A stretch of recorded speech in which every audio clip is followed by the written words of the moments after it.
الله الرحمن الرحيم. أحباب رسول الله، السلام عليكم ورحمة الله وبركاته.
لا حول ولا قوة إلا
بسم الله الرحمن الرحيم.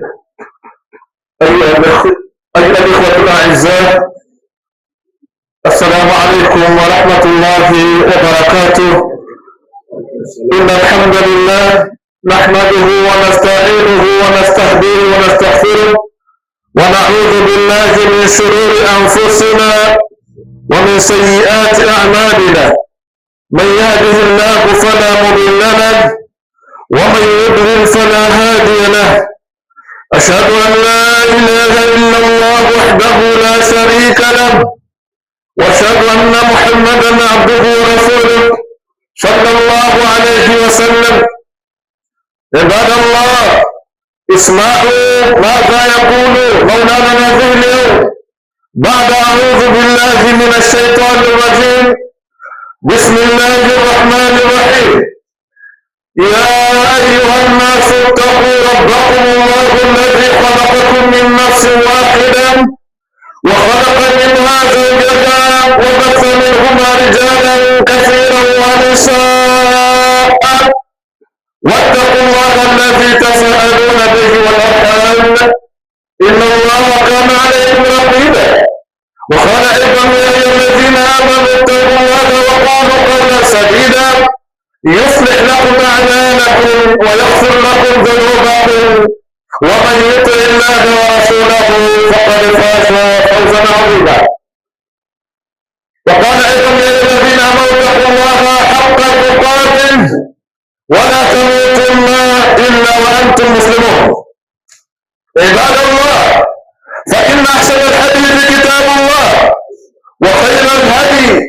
هدي محمد صلى الله عليه وسلم، وشر الأمور محدثاتها، وكل محدثة بدعة، وكل بدعة ضلالة، وكل ضلالة في النار. أعاذنا الله منا وإياه من النار. إخوة الأعزاء، أوصيكم عباد الله ونفسي بتقوى الله عز وجل، فإن تقوى الله خيرا زادا ليوم المعاد. وتقوم إسلام أما بدأت ربنا أمامي بل الله تبارك وتعالى الله قلت كفوات كريمة نقول مواجه ربنا عز وجل كالجميع يميني كالجميع wewe katujalia sote waislamu kuwepo hadhir tukiwa ndani ya Masjid al-Muhajirun, tukiwa na afya tena waislamu na ilhali waislamu kuna wale ambao wanatamani waipate siku kama hii unaipata wewe, lakini Allah Rabbul Izzat wal Jalal kamependelea mimi kakupendelea wewe, si kwa sababu sisi tunafanya ibada kuliko wengine, labda sisi tunavaa vya ajabu kuliko wengine tukufu Islamu. Hapana Islamu, lakini Allah Rabbul Izzat wal Jalal kwa mapenzi yake matukufu kanipendelea mimi Muislamu na akampendelea wewe, ni kwa mapenzi yake tu Rabbul Izzat wal Jalal. Na ilhali Waislamu muda kama hii wapo ndugu zetu Waislamu, muda kama huu Allah wanaokota barabarani baada labda ya kupatwa na maajali, na kuna miongoni wetu Waislamu walitamani wewe msikitini kama ulivyokuwepo wewe ili kuipata salatu Ijumaa, wallahi ni maimamu, lakini muda kama Waislamu wanaoshwa na wanaandaliwa na wanaandikwa sana, labda baada ya salatu Ijumaa wanaenda kuzikwa, lakini na wewe Allah Rabbul Izzat wal Jalal kwa mapenzi yake matukufu katuchagulia na katuchagua sisi na katupendelea kwa mapenzi yake wakati wa salatu Ijumaa, siku moja wetu Muislamu. Hapo ndipo Allah, mshukuru Allah tabaraka wa taala. Ndugu Waislamu, na Mungu Allah tabaraka wa taala ziyada rehema zake zilizo kwa singine ni mtume wetu Muhammad sallallahu alaihi wasallam, mtume ambaye alladhi balagha risala, mtume ambaye alifikisha, alikuja na ujumbe, alladhi balagha risala, alifikisha ujumbe, wa adda amana, na amana ni kwa Allah tabaraka wa taala, wallahi zagaza ndani ya pembe za dunia na zikawafikia wote ambao wanapata kumsikia Mtume Muhammad sallallahu alaihi wasallam. Ya Allah, nakuomba kwa utukufu wako ya Rabbi, mpe kheri, baba na baraka na masahaba wake wote na Waislamu wote watakayefuata mambo huyu hadi siku ya Kiyama. Tuombe Allah basi wetu miongoni mwa hawa, Allahumma amin. Watukufu Waislamu, ama khutba leo, ama khutba yetu ya leo Waislamu, Allah yakulu khutba yetu ya leo Waislamu, siku ya leo tunazungumzia khutba ambayo Waislamu عنوان yake nasema hubbul khamsa wa siyamul khamsa. Hubbul khamsa, tutayapenda watayapenda matano na tutayasahau mambo matano. Waislamu, hii ndio hutuba yetu siku ya leo, na Mungu Allah tabaraka wa taala aliwafikishe na niwezeshe kuifikisha kama nilivyoipanga hutuba hii. Naomba Allah hutuba hii hiyo ni sababu ya kurekebisha mimi na ni sababu ya kurekebisha wewe ambaye ulijana kuwepo ndani ya Masjid al-Muhajirun siku ya leo. Naomba Allah ajalie hutuba hii hiyo ni manufaa kwetu Waislamu. Watukufu Waislamu, ndugu Waislamu, anasema katika vigogo watu wa hikma watambia kwa Waislamu, maneno haya dhuka fi baadhi kutubu al-hikma, maneno haya ndio vitabu vya hikma. Wanasema kwamba sayati ala nasi zaman yuhibbuna khamsatan wa yansawna khamsa, yatakuja maneno ya Waislamu ni maneno wengi wanasema kwamba ni hadithi ya Mtume, lakini ilitafuta wanazuoni kutoka chini wakaitafuta hadithi hii wakaona kwamba haina ishiko, ndio maana wakasema kwamba ni maneno ya hikma yaliandikwa maneno ya busara na watu wa elimu, na wakayapasha kupitia njia kama Uislamu, na wala si hadithi ya Mtume. Wanasema kwamba sayatana nasi zamani, watapatikanika watu katika umma huyo watakayekuja. Ndugu Waislamu, kitazama maneno haya yamenenda moja kwa moja katika umma sallallahu alaihi wasallam, ambao ni umma wetu sisi, ummatu zamani, watu wa sasa, ambao ndani mwetu Waislamu tumejaza ndani mwetu wallahi Waislamu modele. Tunajiita kwamba si ni Waislamu, lakini hali ya kuwa si ni Waislamu modele. Waislamu wanatuambia kwamba sayati ala zamani, sayati ala nasi zamani yuhibbuna khamsa wa yansawna khamsa.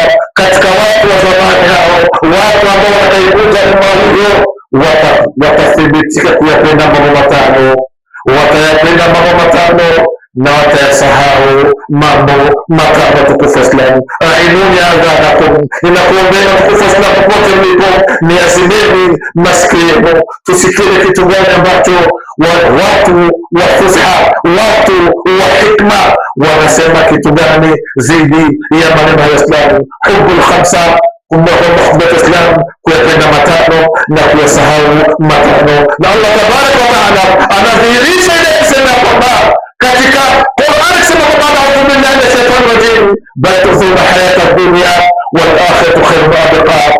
Lakini nyinyi mnatanguliza maisha ya dunia, mtakutana na tukufu wa Islam katika umma wa Islam, wakuweka mbele maisha ya dunia, kama jinsi walivyosema watu hawa hikma, sema kwamba katika jambo la kwanza, yuhibbuna dunya wa yansawna al-akhirah. Wallahi ni kweli katika umma huu ambao walilenga kabisa Islam kana kwamba tulizungumziwa ni sisi Islam, na ni kweli wallahi watu hikma walituzungumzia sisi ambao tulipatikanika baada ya karne na makarne, tukapatikanika sisi watukufu Islam. Ni kweli wallahi watu wanaipenda dunia hubban jamma. Ummati Muhammad sallallahu alaihi wasallam, katika jambo la kwanza watu wanaipenda dunia sana, lakini la ajabu wallah wanaisahau akhira. Watukufu Islam, wanaisahau dini akhira, wal akhiratu khairun wa abqa. Akhira ambayo yenyewe ndio ambayo itakayobaki milele. Waislamu wallahi tumesahau akhira. Watukufu Islam, leo dunia imetushughulisha, dunia imekuwa kwetu ni kila kitu, imekuwa kana kwamba wallahi ndiyo jambo la maana kwa kweli. Ni kweli Mtume anasema kwamba Allah anasema kwamba wanayapasa nasibaka min dunia, wala sisubutu kusahau fungo lako la dunia. Ni kweli Allah anazungumza hayo, lakini Islam fungo lako la dunia hilo litazame au likumbatie fungo lako hilo katika misingi ambayo Allah Rabbul Izzati Jalla na mtume wake walituruhusu kwa watukufu wa Islam. Kumbe ikiwa kama wewe utaipenda dunia sana, mapenzi makubwa, kisa akhera, na hajakuwa akhera Islamu ndio itakayobaki vile. Mwenye akili Islamu wallahi ayafanya yote ambayo Allah anakaitaka, ndio yawe matendo yake katika maisha ya dunia hii, na uyaache yote ambayo Mtume Muhammad sallallahu alaihi wasallam aliyo kukataza kwayo. Anasema Mtume sallallahu alaihi wasallam katika maneno yake kwamba ad-dunya sijnul mu'min, dunia ya Islam ni jela kwa waaminifu, wa jannatul kafir, na dunia hii ya Islam ambayo leo tumeipenda sana kwa mapenzi ya ajabu. Leo mtu ipo tayari kabisa kuchelewa swala kwa sababu ya dunia. Leo mtu ipo tayari Islam kuyaacha yote ambayo Allah ametuamuru kwayo kwa sababu ya dunia. Leo mtu ipo tayari kabisa kuziacha ibada zake Allah kwa sababu ya dunia. Leo mwanadamu yupo tayari kabisa kukimbizana dunia.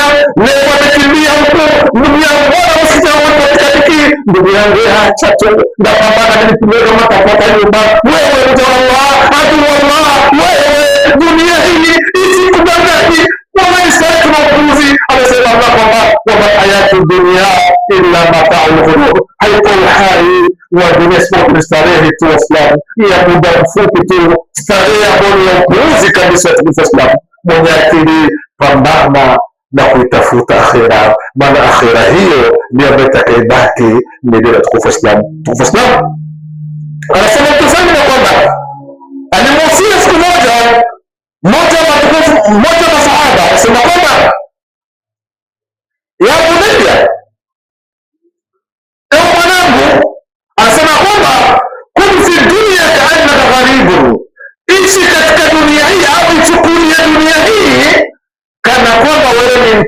dunia au abiru kun fi dunia kaana gharibu, kama ishi katika dunia hii kama mgeni, au abiru sabili, au mpita njia. Mtukufu Muislamu, kwa sababu gani?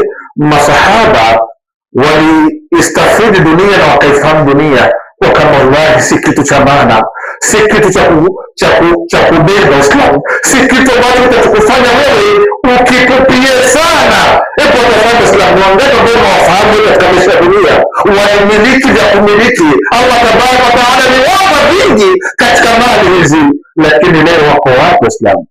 Asbahtum fi turabi dafina, wallahi leo wengi wao wamefunikwa ndani ya udongo wa tukufu Islamu. Kumbe dunia ya Islamu tusiipende mapenzi ya ajabu mpaka ikatufanya kuisahau akhera wa tukufu Islamu. Kumbe watu wa hikma walipoandika majambo matano haya walitulenga sisi kama mawaidha, kama tambihi, ikiwa kama tutayafuata mambo matano haya na ukayatenda vilivyo na ukayachunguza kwa nini waliandika mambo haya, wallahi utajifunza kitu, na kwa mwenye akili utatambua kwamba dunia kumbe japokuwa na kuifuata na kuikimbilia, tambua kwamba kuna sheria ambazo Allah Rabbul Izzati Jalalu alikupangia kwazo. Mtukufu Muislamu, tambua kwamba Allah anasema ndani ya Qur'an, sababu ya kuwepo katika maisha duniani hii wallahi si kwa sababu labda Allah aje akuone tu, hapana. Kisa hasa au sababu hasa, lakini hasa kichofanya Allah mpaka amekumba Uislamu wala ni ibada. Allah anaadhimisha akisema kwamba wama jinna wal insa, Allah hakuumba majini na binadamu isipokuwa kitu gani Islam, isipokuwa kwa ajili tu ya kuifanya ibada yake Allah tabaraka wa taala. Ndugu Islamu, hii ndiyo jambo la katika mambo haya matano. Ndio basi kwamba katika hali ya kufanya wewe kutokuipupia dunia, tukashauriwa na Mtume kwamba dhikrul maut, kukumbuka kila muda kwa kama kifo, kuikumbuka kifo. Muislamu, kuikumbuka kifo kitakufanya wewe uishi na attention kubwa katika maisha haya ya upuuzi wa Uislamu. Kitakufanya wewe kuikumbuka kifo, kitakufanya wewe kuishi katika maisha haya ya upuuzi, kuishi hali ya kuwa na attention kubwa kama alivyotuambia Allah tabaraka wa taala, kullu nafsin dha'iqatul maut, kila nafsi itaonja umauti. Ikiwa kama wewe utatambua kwamba unaweza kutafuta, lakini mwisho wangu tu nitakufa, wala wewe utakuwa mwenye akili nzuri na utafanya kwamba hapa Allah ameniamuru nifanye na utafanya, hapa Allah amenizuia na utaacha kufanya, na utakuwa wewe ni mwenye kuzifanya zile zote ambazo Allah tabaraka wa taala alizokuamuru kwazo. Ndugu Muislamu, katika mambo matano haya Islam, hilo ni la kwanza. Watu watapenda dunia sana kisha wataisahau akhira. Jambo la pili Islam, yuhibbuna almala, watu watapenda mali. Yuhibbuna almala, watu watapenda mali. Wayasawna alhisab, lakini vile vile watakwenda kusahau hesabu. yuhibbuna dunia wasawna alakhira, wayuhibbuna almala wayasawna alhisab. Watu watapenda sana kuzitafuta mali usiku na mchana, anakwenda huku halal na haramu, anachanga. Famuhimu tu na yeye amekalipia kwamba amemiliki. Famuhimu katika maisha duniani apate jina, aitwe tajiri, labda kipando akipate, labda nyumba ya thamani aipate, lakini anasahau kuwa kama katika utafutaji kuna njia na sheria ambazo Allah katupangia kwazo. Vya halali vifate, vya haramu viache. Wewe ndio Allah, hii ni haramu iache.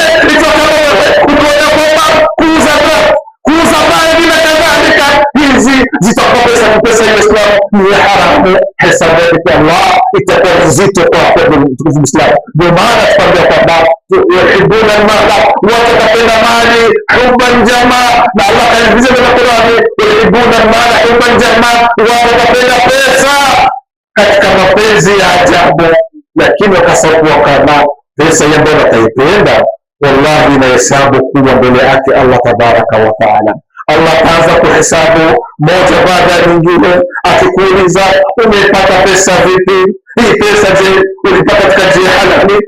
Muislamu utajaa kinywa ndani, utajaa maji ndani ya kusangani, utakuwa huna majibu ya kumjibu Allah tabaraka wa taala. Kama utapenda pesa, mapenzi ya ajabu, tambua kwamba wallahi kila la haramu linakuingizia pesa ukalitenda, la halali mashaallah ikiwezekanika fanya ili uipate ile fungu lako la dunia. Baada Allah amekuruhusu katika maisha ya dunia, ingalau utafute haki yako katika dunia katika njia ambazo Allah amekuridhia kwazo. Kama utafanya hivyo, wallahi utakuwa katika njia ambayo ni sahihi kabisa. Hilo jambo la pili. Yuhibbuna mala, watapenda pesa, wayansawna al-akhirah, lakini watu hao kupenda pesa watasawa kama kesho watahesabiwa na Allah tabarakahu wa taala. Ndugu Islam, ama jambo la tatu, wayuhibbuna al-qusur wayasawna al-qubur, watu watapenda sana kujenga majengo ya ajabu. Leo kuna watu kazi yao tu kutazama, leo kuna mjengo gani ambao umetoka leo kuna katika dunia ni mjengo gani ambao labda leo ambao ndio uko kwenye chapa tukufu Islam. Allah amekufungulia mashaallah, lakini la ajabu wewe umekalia tumekushindishana kujenga majumba ambayo maskini muda si mrefu utayaacha mtukufu Islam, na majumba hayo wayajenga mpaka umeshakuwa kama wewe. Kuna sehemu ambayo ni muhimu hii inafaa ujenge mtukufu Islam. Kuna sehemu ambayo ni lazima uifikirie na ufikirie nini ambacho ukifanye ili kesho pindi ambapo Allah atakuchukua kupeleka katika maisha yako ya barzakh, maisha yako ya ukweli, maisha yako ya milele. Je, huku umepakumbuka kutengeneza mtukufu Islam? Ndio maana Mtume anasema kwamba japokuwa na kuipenda dunia hii, japokuwa wewe utapenda mijengo, utapenda kujenga nyumba zako, utapenda kujenga majumba yote unayoyafanya, na kutapendelea uipate nyumba West Bank, uipate nyumba labda Mali Bank, uipate nyumba labda Tulia Bwana mtukufu Islam, wallahi vizuri fanya, lakini ikumbuke kwamba wewe kesho kuna sehemu ambapo unahitaji ukajenge, ambapo utaishi milele, utaishi miaka mingi. Ikiwa kama wewe hukupajenga sehemu hii, wallah utakuwa ndani ya hasara na utalia wewe na utamkosa atakaye kunyamazisha hiyo siku ya malipo. Mtume Islam, hebu tazama, hawa ni watu wa hikma, wametuandalia maneno mazito na mazuri. Wanasema kwamba an-nafsu tabki ala dunya wa qad alimat anna salamata ma fiha. Wataja kwamba an-nafsu, nafsi Waislamu, kila siku roho ya mwanadamu baada ya kutafuta akhera, baada ya kutafuta dunia Waislamu, roho inakimbia huku na kule ikitafuta vya halali inakusanya, vya haramu roho ya kusanya. Inafikia wakati Allah Rabbul Izzati wa Jalaluhu anakuhitaji mwanadamu kurejea kwake Allah anachukua nafsi yako, nafsi inaanza kuhaha, inalia, nafsi tabeki, nafsi inalia, machozi ikilia, na huku hakuna kunyamazisha ala dunia, huku nafsi inalia, ikiambia dunia ambayo ilikusanya na ikakusanyika mikono yake kwenye dunia, na dunia ikakubali kwake majumba mashaallah unayo, magari mashaallah unayo, unalia ukitazama dunia mashaallah, umemiliki mashaallah, jina ulikuwa nalo, uliitwa wewe, ulikuwa ni mtoto mdogo lakini unaitwa babu, uliitwa wewe mzee na unakuwa ni mtoto, baba yako mzazi amekuita baba, hajakuwa wewe. Kisa nini? Pesa. Lakini afika saa wakati Muislamu, nafsi inalia ala dunia, kwa sababu kutazama dunia, wakati alimat anna salamata fiha, nafsi inalia kwa kuiacha dunia, nafsi inalia maana amechuma kwa vingi, kwa nguvu nyingi, haramu na halali amechuma. Lakini leo Allah anaonyesha kwamba mja wangu, leo ni siku yako ya mwisho. Nafsi inatoa machozi ikilia dunia na ikilia vile ambavyo ilivyovichuma, wakad alimat anna salamata fiha, na huku nafsi inakwambia kwamba huku unapokwenda mimi wallahi hakuna salama, hakuna amani kwako, huku unapokwenda mimi na upelekwa na Allah Rabbul Izzati wa Jalaluhu, wallahi hakuna salama kwangu. Takumafika na anafahamu nafsi kwa kama wallahi niliyoacha mimi huku duniani ni mengi mazuri, mengi mazito, lakini nakuelekea mimi huku, subhanallah, hakuna salama kwangu.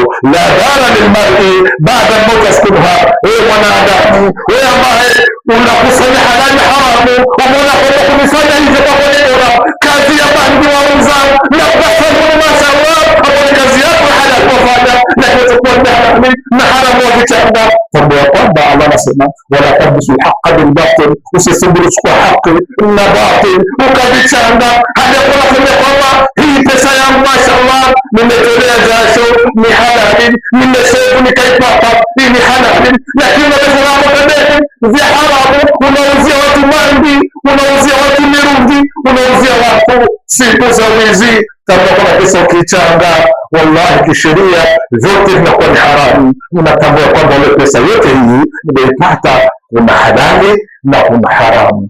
Kisheria vyote inakuwa ni haramu. Kwa Muislamu nafsi inatapatapa ikitazama, wallahi nimekusanya vingi, lakini wewe nafsi ambayo unakayefanya yote hayo hutaki kufanya kwamba ni halali wala kufanya kwamba ni haramu. Tambua kwamba la dara liman ba'da al-mauti yaskunha. Tambua kwamba hakuna sehemu nzuri ambayo atakaishi mwanadamu.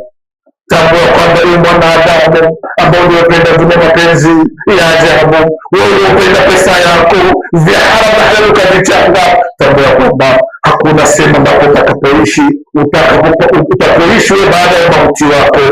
La dara baada ya mauti yaskunha illa allati kana qabla al-mauti baniha.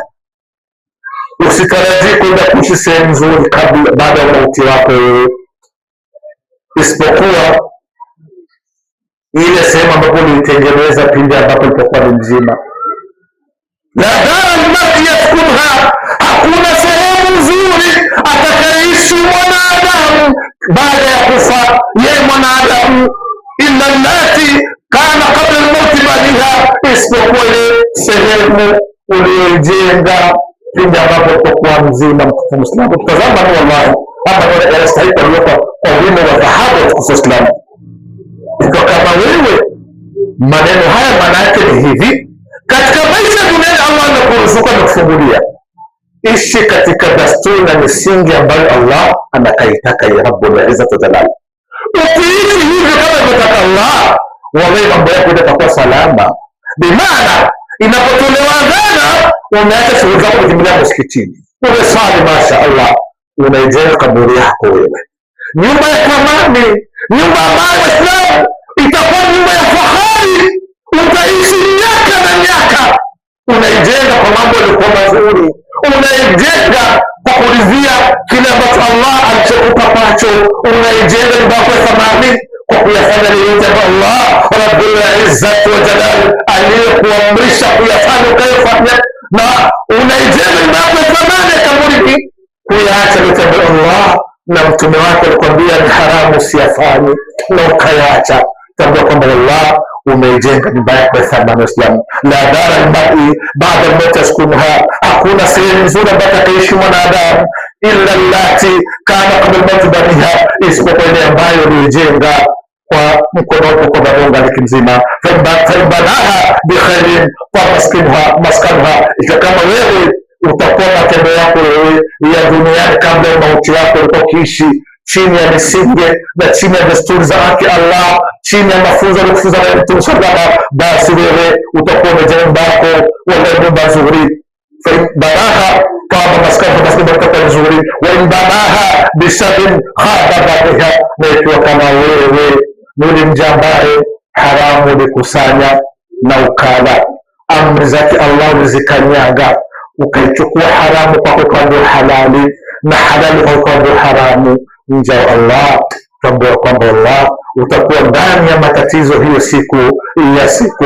Utaishi katika nyumba ya Waislamu, wale chakula chake ni mimba, hadi kuna utakuwa ni katika makaa ya moto ya Jahannam, itakuwa ni misukosuko juu ya misukosuko. Ndio maana Mtume akasema kwamba akthiru min dhikri hadhihi ladhati, wewe mwanadamu unaishi katika maisha dunia, wewe jitahidi kila kukicha kitafakari kifo, kikumbuke kikatalazha, maana kama utakumbuka talazha kitakufanya wewe kumrejea Allah tabaraka wa taala, kitakufanya wewe kuzifanya yale yote ambayo Allah amekuamuru kwayo. Utasali wewe, utaheshimu mkubwa na mdogo, utaheshimu amri zake Allah utaziheshimu, uzinifu utaukimbiza mbali, mwana mama hautatoka isipokuwa Allah, isipokuwa ndio kuridhia, hutayafanya isipokuwa yale yote ambayo Allah ameyapenda. Mwana mama hutofanya chochote kile isipokuwa mume wako amekupa idhini kwacho. Ukifanya hivyo, tambua kwamba Allah utakuwa umeandaa sehemu nzuri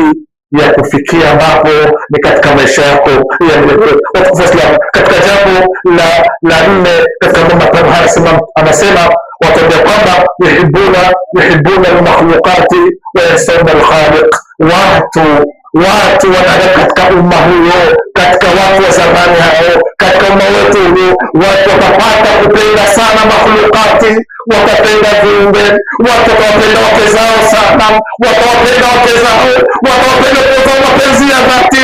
Wala mtu usimamishe kitu kwa mtoto wake, hapana, huyu ni mke wangu, huna haja kuambia hivi, wewe kama nani, huyu ni kipenzi changu mimi. Lakini nasokuwa kama yuko yule ambaye amemuumba huyu mtoto wako, yuko yule ambaye Allah aliwaumba hawa, kawapa sura nzuri, kawapendezesha. Allah hakushindwa kumpa mkeo sura ya mbuzi, wala Allah hakushindwa wewe kumpa mke wako sura nzuri, akampa miguu labda ya paka. Allah hakushindwa, lakini Allah asema fi ayi suratin ma shaa rakabak, sura nzuri masha Allah tumekupeni. Ukimtazama mwenzi wako masha Allah, alhamdulillah, una kifaa mtoto masha Allah mzuri sana, masha Allah umempata mtoto masha Allah, lakini mtoto kizuri, bebe sante, kina sante nzuri. Lakini yote na mapenzi yote hayo, wallahi mke wako yule ambaye unampenda anapokuomba ruhusa ya mambo ya haramu, wewe amruhusu.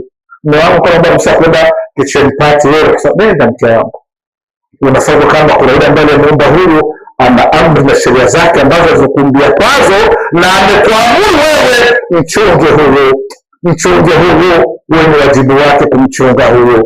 Kullukum ra'in, anasema kwamba kila mtu ni mchungaji wa maswala raiyati, na kila mtu atauliza kile ambacho alichokichunga kwacho. Wewe baba ambaye Allah amekuja kumpata mke masha Allah na unampenda mapenzi ya dhati, baba ambaye Allah amekuja kupata watoto masha Allah, watoto wazuri masha Allah, tambua kwamba kuna amri ambazo Allah amekupa kwazo. Ni wajibu wako wewe kuwafunza na kuonyesha watoto hawa, ni wajibu wako wewe kumfunza mke wako amtambue Allah tabaraka wa taala. Ukifanya hivyo, tambua kwamba utakuwa umepasi na umefaulu katika maisha ya duniani. Mtukufu Islamu, kwa amri yake Allah na kuamini kwa mtukufu Islamu, tumtaki Allah msamaha, maana Allah ndio mwingi wa kusamehe waja wake. ud'u rabbakum wa atmikna bil ijaba. barakallahu lakum wa azim wa rahmatullahi wa barakatuh. aqulu qawli hadha astaghfirullah li wa lakum fastaghfiruhu fa yaghfiru al-mustaghfirun.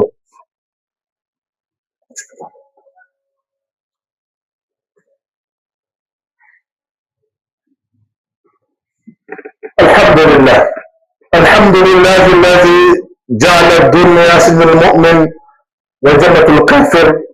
نشكر الله kwa tena Allah ambaye Islam alijalia dunia hii kuwa ni jela kwa waaminifu na dunia hii kuwa ni pepo kwa makafiri.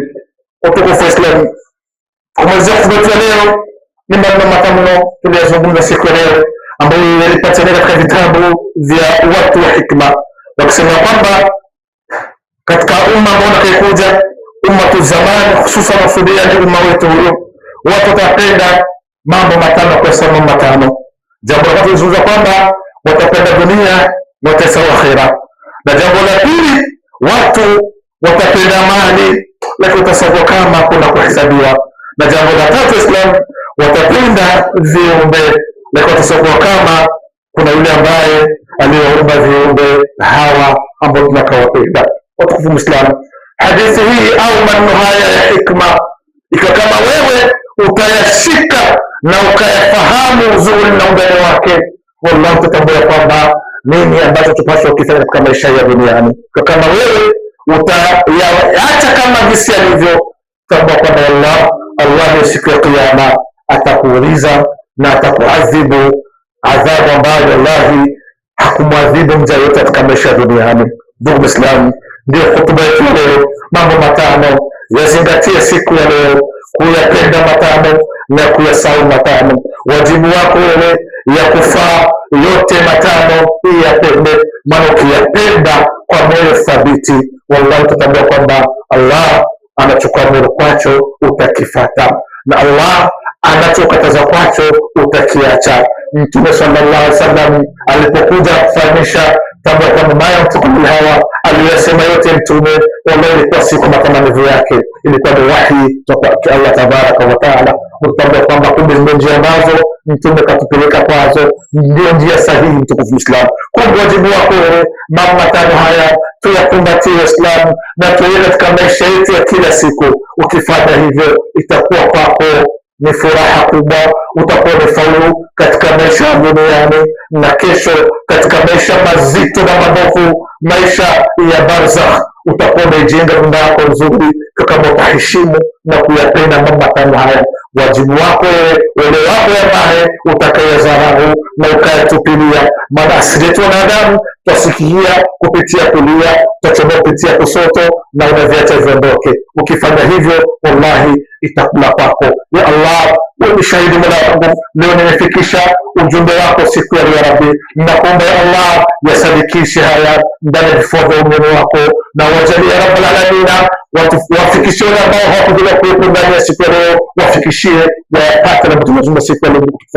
Kwa Islam, kwa amri yake Allah aliposema inna Allaha wa man ala nabi ya alladhina amanu sallu alayhi wa sallimu taslima. ومثلا بأمر الله محمد رسول الله نقول اللهم صل على محمد وعلى آل محمد، بارك على محمد وعلى آل إبراهيم في العالمين إنك حميد مجيد. وارض اللهم عن مفعل الأنباء أبي بكر وعمر وعثمان وعلي بن أبي وعلي بن أبي طالب وسط بشر الجنة وأن معهم بكرمك وإحسانك الأكرمين. اللهم أعز الإسلام والمسلمين، اللهم أعز الإسلام والمسلمين، اللهم أعز الإسلام والمسلمين. اللهم يا معلم إبراهيم علمنا، ويا مفهم سليمان فهمنا. ربي علمنا ما ينفعنا، ربي علمنا ما ينفعنا برحمتك. اللهم أنت السلام ومنك السلام. ربنا في الدنيا حسنة وفي الآخرة حسنة وقنا عذاب النار. قولوا رحمكم الله وأقيموا الصلاة، والسلام عليكم ورحمة الله وبركاته.